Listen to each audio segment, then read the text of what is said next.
भैया के आसपास भैया ढूंढ लिया मैंने तुझे। पापा आ गए? आप तो शाम को आते हैं, दोपहर में कैसे आ गए? बेटे आज दोपहर तक ही काम चला। पापा बहुत तेज भूख लग रही है, खाना बना लो जल्दी से। आओ आओ। अरे ये देखो कैसे खेल रहा है मुन्ना। रुक रुक आजा। पापा देखो, ये मुन्ना बहुत देर से रो रही है, इतनी देर से छुपा रही हूँ, चुप ही नहीं रिया। बेटा चुप जाएगा, मैं खाना बना देता हूँ तुम लोगों के लिए। पापा हमारी माँ कहाँ है? बेटा तुम्हारी माँ तुम्हें छोड़कर चली गई है। पापा क्या माँ कभी हमारे पास वापस नहीं आएंगी? आ जाएगी बेटा, मैं जल्दी ही तुम्हारी माँ को ले आऊंगा। पापा कभी माँ की कोई फोटो ही दिखा दो, हमने आज तक देखा ही नहीं है माँ को। पापा मुझे भी माँ की बहुत याद आती है। बेटा घबराओ मत, बहुत जल्दी ही तुम सबको माँ से मिलवाऊंगा। ये लो बच्चों, खाना बन गया, सब लोग खाना खाओ। पापा आप नहीं खा रहा हो खाना? बेटा आप लोग खा लो। पापा साथ में क्यों नहीं खाते हो आप? बेटा अब मैं तुम्हें क्या बताऊं कि काम के क्या हालात हैं। इतना ही कमा पाता हूं कि मेरे सब बच्चे खाना खा सकें, और जो बचा कुचा होता है वो मैं खा लेता हूं। खाओ बेटा खाओ।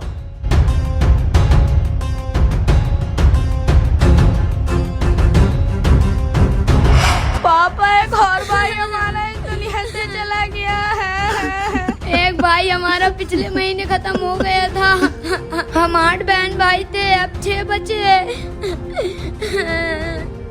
बेटा अपने मुन्ना मुन्नी कहाँ हैं? वो अंदर सो रहे हैं। एक बात बता, जब तुझसे इतने बच्चे पल नहीं रहे तो तूने पैदा क्यों करे? पता नहीं कहाँ से आ गया रहने, बच्चों की कदर ही नहीं है इसको। रात भर बच्चे चूचे चूचे करते रहते हैं, रोते रहते हैं, बिलखते रहते हैं। मैं खुद सुनता हूँ अपने घर से। अभी 1 महीने पहले भी तेरा बच्चा कोई खत्म हुआ था। जब तुझसे बच्चे नहीं पल रहे हैं तो अनाथ आश्रम क्यों नहीं छोड़ देता उन्हें? क्यों? रुको अंकल रुको, तुम जानते ही क्या हो हमारे पापा के बारे में? सच तो ये है, हम 8 में से कोई भी इनका सगा बच्चा नहीं है, हम सब अनाथ हैं।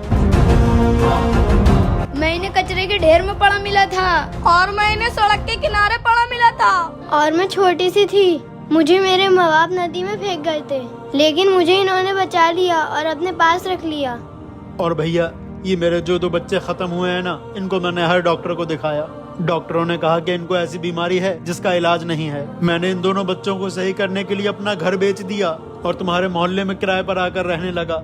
मैंने कई बार सोचा कि कोई अच्छी लड़की देखकर शादी कर लूंगा, जिससे मेरे इन सब बच्चों को माँ का प्यार मिल जाएगा। मगर 8 बच्चों का सुनकर किसी लड़की ने मुझसे शादी नहीं की, इसीलिए मैं इन सब बच्चों के साथ अकेले रहता हूँ। ये बच्चे ही मेरी दुनिया है, यही मेरी जिंदगी है, और मैं इनका कुंवारा बाप हूँ।